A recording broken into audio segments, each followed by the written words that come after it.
제1 토론자로서 우리 강충군 목사님, 또 여기 보면은 통일부 통일교육위원이라고 되어 있는데, 아마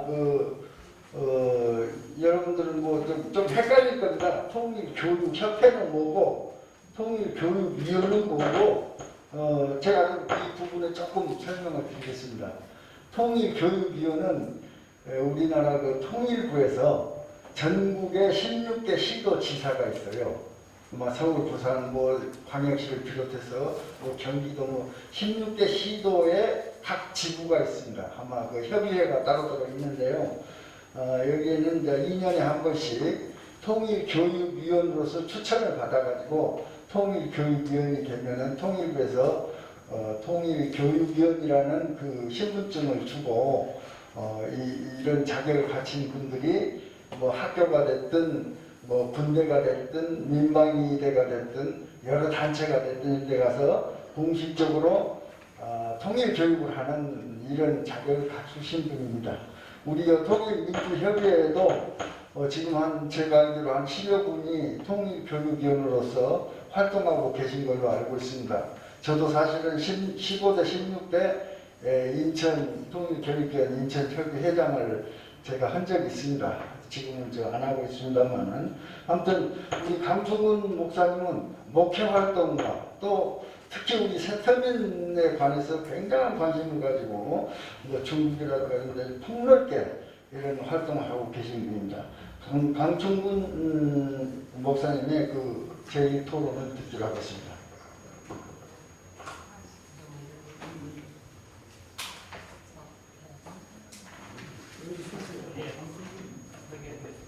네, 만나서 반갑습니다.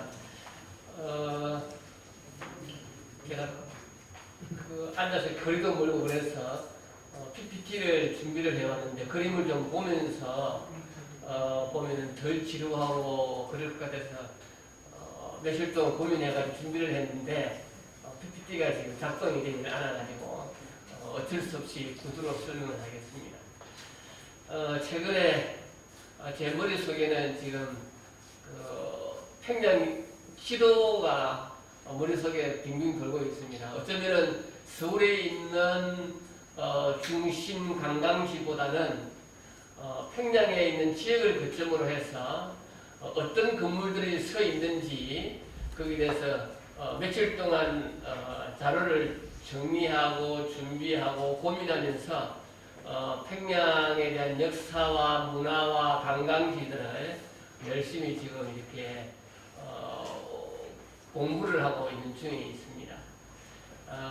그러다 보니까 좀 더 통일에 대한 부분들, 또 오늘 주제와 관련되어 있는 이 안중근에 대한 동양평화론과 관련해서 남과 북이 해야 할 일이 뭘까? 이 부분에 대해서 새로운 관심이 있었고, 오래전에 저는 제 이름이 강충근인데 안중근하고 이름이 조금 비슷하지 않습니까? 조금 더 발음이 좀 세지 않습니까? 안중근보다는, 안중근은 부드럽지만은 강충근 하면은 비슷하지만은 좀 더 센 느낌이 있는데 사실은 안중근보다 좀 더 셉니다. 센 생을 살려고 살아가고 있고요. 마지막에 그 이야기를 들으려고 그래요. 그래서 사실은 안중근 열사 의사가 활동했던 무대를 찾아다니면서 받았던 기억이 있고, 그러면서 안중근 의사가 활동했던 그 무대들을 느끼면서 어떤 마음으로 31살밖에 되지 않는, 그래서 세계 역사에서는 충분하게 젊은 31살의 생을 마감한 이 안중근의 그냥 저격봉으로 이렇게 뭘 이해하고, 일본 쪽에서 이야기하고 있는 뭘 이해하는 부분들을 이 젊은 30밖에 되지 않는 사람이 어떤 사상과 이런 것들이 우리 역사 속에서 영향을 미치고 있는지 정말 우리가 제대로 잘 파악을 하고 있지 못하지 않는가. 이제 그러면서 좀 사담이지만은 독립운동을 했던 이 부분들이 그 김구 선생하고 이 안중근 선생님이 같이 만나서 지냈더라면은 일찍 안 죽었다면 훨씬 더 힘이 있지 않을까. 왜냐면은 두 분 다 항해도 해줄 사람이거든요. 두 분 다 항해도 해줄 사람이고, 그렇기 때문에 이따가 제가 이야기 드리겠지만은 남과 북이 해야 할 일들을 할 때 이 우리가 알고 있는 안중근에 대한 이해를 북쪽에서는 안중근에 대해서 더 많은 어쩌면 지역적인 거점을 가지고 있기 때문에 남북이 서로 간의 이해와 공통점도 있지만은 70년의 사이를 두면서 많은 생각들이 달라져 왔는데 어떤 면에 있어서는 3.1 정신도 북쪽에서는 어느 정도 그 부분들을 피해가려고 하고 있기 때문에 공통점이 약한 부분들이 있어요. 그러나 안중근 열사에 대한 만큼은 남북이 공히 인정을 하고 있고 오히려 북쪽에서 더 안중근 의사에 대한 부분들을 더 강하게 애국심과 충성심을 고조하기 위해서 훨씬 더 활용하고 있는 부분들이다. 그런 맥락에서 오늘 우리가 김재용 변호사님의 동양평화론 중심 평화동행에 남과 북이 해야 할 일이 무엇일까라는 이야기를 좀 드리도록 하겠습니다. 사진도 좀 보여드리고 그래야 되는데 그러지 못해서 아쉽지만은 다른 이야기를 좀 생략하겠습니다. 한국 전쟁 71주년을 맞으면서 다시 한번 한반도의 전쟁의 끝이 공식적으로 좀 선언이 되어지고 새로운 평화 질서가 열릴 수 있도록 국내의 시민사회와 세계 시민의 깊은 공감 관계, 평화를 향한 일치와 연대, 그리고 협력을 이루어 나갈 수 있는 이번 행사가 되었으면 좋겠다는 생각을 해봅니다. 지금 우리의 판단과 선택이 한반도 운명의 현재와 미래를 결정할 수 있고 우리가 과거는 결정하지 못했다 하더라도 지금 현재와 미래는 우리가 결정할 수 있어야 하지 않는가. 그래서 남북 분단의 군사적 대립과 평화롭지 않은 한반도가 우리의 삶에 직간접적으로 어떤 영향을 미치는지 보다 좀 촘촘히 냉정하게 따져봐야 되지 않는가. 만일에 부정적인 영향이 있다고 한다면은 그러한 것을 바꾸기 위해서 무엇을 해야 할지 한반도에 사는 모든 사람의 삶이 평화로워질 방법이 무엇인지를 함께 고민해보는 시간이 되었으면 좋겠습니다. 그래서 이러한 것들을 좀 더 깊이 있게 따져보고 고민해 볼 때 한반도의 바람직한 현재와 미래의 모습을 그려 나갈 수 있을 것 같습니다. 이러한 상상을 통해서 우리가 살고 있는 이 한반도를 바꾸는 힘이 될 수가 있고 남북의 공동 번영과 평화의 길을 가기 위해서 보다 더 많은 국민적인 에너지를 쏟아내야 되지 않겠나. 그래서 2021년 평화 만들기 이 워크숍에서 안중근의 동양 평화론의 중심 평화 동행의 남과 북이 할 일이라는 주제는 이런 의미에 있어서 남측 시민의 입장에서 한반도의 평화적 통일을 위해 매우 중요한 의미가 있고 평화적 통일을 향한 시민의 역량을 키워가는 중요한 일이기로 하지 않는가 하는 생각을 합니다. 발제자이신 김재용 변호사의 동양평화론 중심 평화동행의 남과 북이 할 일, 안중근의 동양평화론과 천원 중심의 연방제 국가가 강화하는 남북의 평화적 통일과 공존 공영을 위한 가치 있는 전환으로 매우 시의적절하며 의미 있는 발제라고 생각이 되어집니다. 특히 천원 중심의 연방제 국가 방안은 독특한 아이디어라고 생각이 되고 하지만 이 부분에 대해서는 좀 더 많은 발전적인 논의가 필요하다고 여겨집니다. 왜냐하면 지방자치단체들마다 그러한 것들을 강조해 나갈 때 각 지방자치단체마다 그분을 역사적인 맥락을 자기 입장에서 이야기해 나갈 때 경합이 생길 수도 있고 또 북쪽에서 어떻게 생각할 것인가의 부분도 있기 때문입니다. 발제문의 안중근의 동양평화론에 대한 담론은 지금의 우리 한반도 정세와 관련해서 평화적 통일 방안을 모색하는데 발제자의 고민이 담겨있는 이 글을 통해서 한반도 통일 방안에 대한 상상력을 제공해주고 또 저 역시 배움과 또 학습의 시간이 되었습니다. 저는 발제자의 제안에 이런 특별한 이견이 없지만은 발제문을 통해서 느꼈던 생각을 천언하는 것으로 토론자의 소유임을 다하고자 합니다.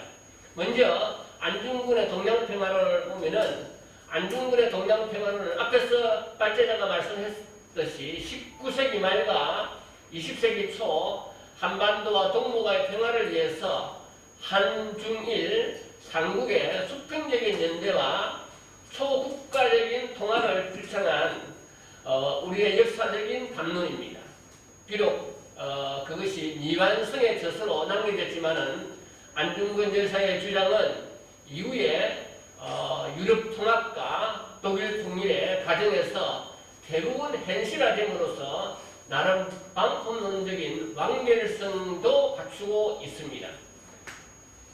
그래서 안중근의 이 동양평화론의 통합의 방법론은 지금의 한반도 상황과 관련해서 크게 두 가지로 연결해서 생각해 볼 수가 있습니다. 하나는 안중근은 적극적인 긴장 완화를 통해서 세력 균형 정책을 추구하고 있고 또 하나는 보다 항구적인 삼국의 연대를 위해서 나라 간의 통합이라는 방법론을 제시하고 있습니다. 그리고 이 한중일 삼국의 나라 간 통합이 이루어질 수 있는 현실적인 공간으로서 여순을 국제사회에 개방할 것을 주장을 합니다. 당시 이 리수는 동북아 국제 분쟁의 발생기였기 때문입니다. 그래서 그곳에 상설 평화회의를 설치해서 한중일 삼국의 수평적인 연대와 나라 간의 통합을 위한 현실적인 공간을 활용할 것을 제안한 것은 매우 핵심적인 발상이었습니다. 안중근이 주장한 제국주의라는 당시의 힘의 정치가 지배하는 당시에 국제정치 현실에서 매우 비현실적인 주장으로 들릴 수가 있을 겁니다. 그러나 만약에 일본이 그 당시 안중근의 주장에 조금이라도 귀를 기울였다고 한다면 태평양 전쟁과 원자탄 폭투와 위안부, 한반도 분단이라는 20세기의 비극을 막을 수 있었을 것이라고 보여집니다.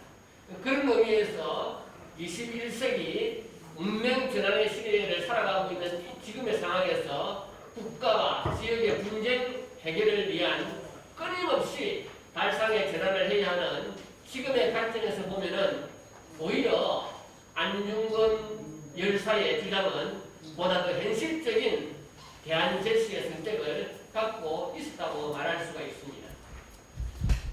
우리 정부가 한반도 평화적 통일에 대한 구상과 방안을 제시해 왔습니다. 앞에서 말씀한 것처럼 1972년 7월 4일 자주 평화 민족 대당론이라고 하는 3대 통일 원칙이 만들어진 이후에 지난 50여년간 남북관계 위기를 극복하고 평화와 번영의 남북 교류를 실현할 수 있도록 남북 정상 간의 4대 합의, 2000년의 6.15 공동선언, 그리고 2007년 14 공동선언, 2018년에 4.27 판문점선언, 그리고 이어서 9.19 평양 공동선언 및 남북 군사 합의 이 4대 합의를 통해서 열심히 애써왔지만은 지금 현재는 남북 관계가 파탄의 위기에 빠져 있습니다. 지금과 같은 상황에서 우리 정부의 태도와 정책 변화가 없으면은 북측과의 대화를 기대하기는 쉽지 않을 것입니다. 문제는 지금의 상황에서 북한을 어떻게 끌어낼 것인가의 문제인데, 북한을 끌어내기 위해서는 두 가지 방안을 생각해 볼 수가 있습니다. 하나는 북한이 변할 때까지 기다리는 것이고, 또 다른 하나는 북한이 변할 수밖에 없는 환경을 만드는 것입니다.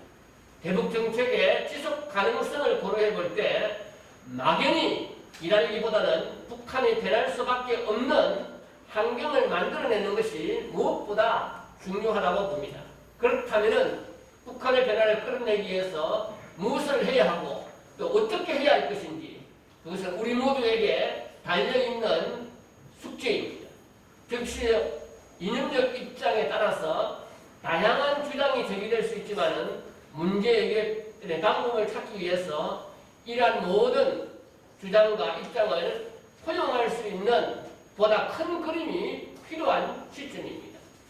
따라서 저는 안중근 의사의 동양평화론과 같은 역사적인 발자취에서 새로운 길을 찾아 나서야 할 것이고, 이것을 보다 국민적인 에너지로 묶어낼 때 비로소 남북의 평화동맹과 함께 한반도의 평화적 통일의 길을 모색해 나갈 수 있으리라고 봅니다. 북쪽에서도 안중근 의사에 대한 영화를 만들어내어서 우리보다 훨씬 더 진지하게 영화를 한번 기회가 있으면 북쪽에서는 안중근을 어떻게 조명하고 있는지 한번 보시고, 또 남쪽에서 만들어낸 안중근 의사 한 3편 정도가 만들어 있는데 그것도 한번 보시면서 좋겠습니다.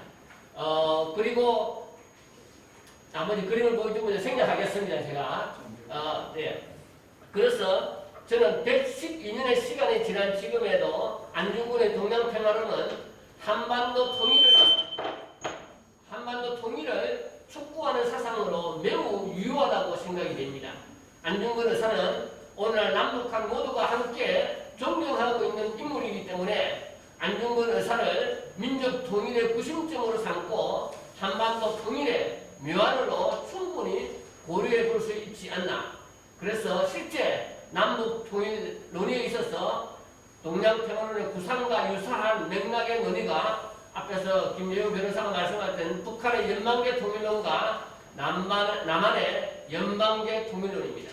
실제 2006년에 그런 이야기가 민족 공동체 결성의 합의를 보았던 적이 있었고, 물론 이런 논의가 실제적인 논의로까지 이어지지 못했고 지금은 남북 관계가 경색된 상태이지만, 이 같은 논의가 있었다는 것은 안중근 의사의 동양평화론이 한반도의 통일의 묘안으로 유효하게 적용할 수가 있고, 한반도의 분단 체제를 해소하고 동아시아의 평화는 물론 세계 평화의 기반을 구축해 나가려고 보여집니다.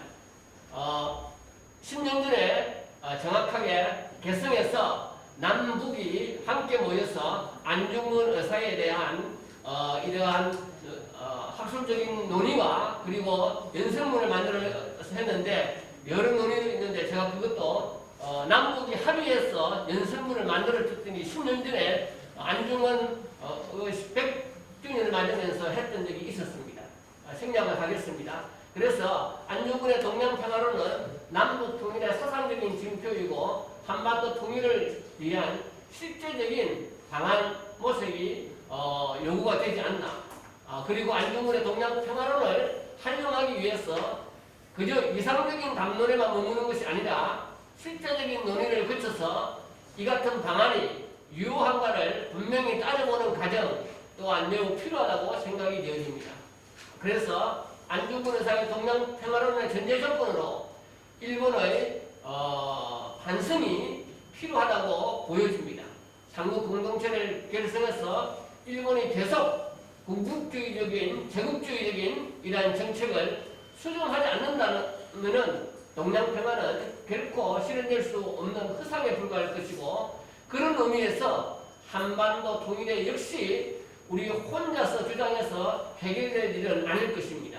그 당시 일본의 반성이 전제 조건이 되었듯이 오늘날 한반도 통일에 앞서 북한 체제의 모습과 반성도 요구되어지고, 적극적인 개혁과 개방과 함께 남한과 통일 논의를 하는 데 있어서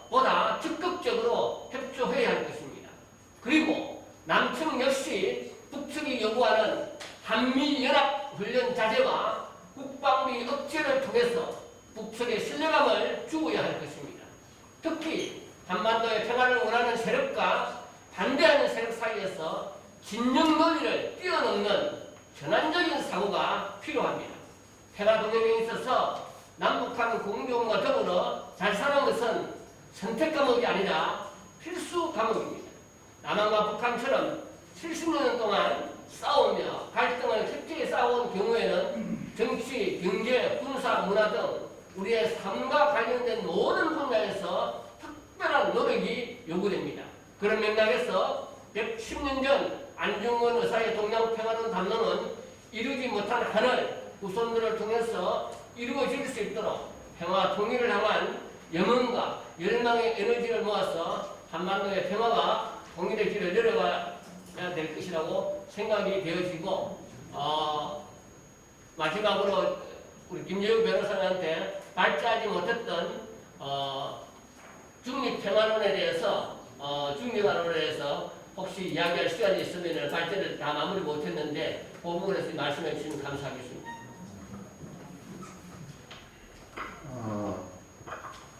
김 변호사님은 좀 이따 그 부분에 대해서 답변을 해주시기 바라고요. 우리 강청군 통일교육위원님 그 긴 시간 동안 아주 그 치밀하고 좀 그동안에 그 많은 그 노력을 통해서 얻은 실력으로 강청군 목사님께 박수를 보내주시기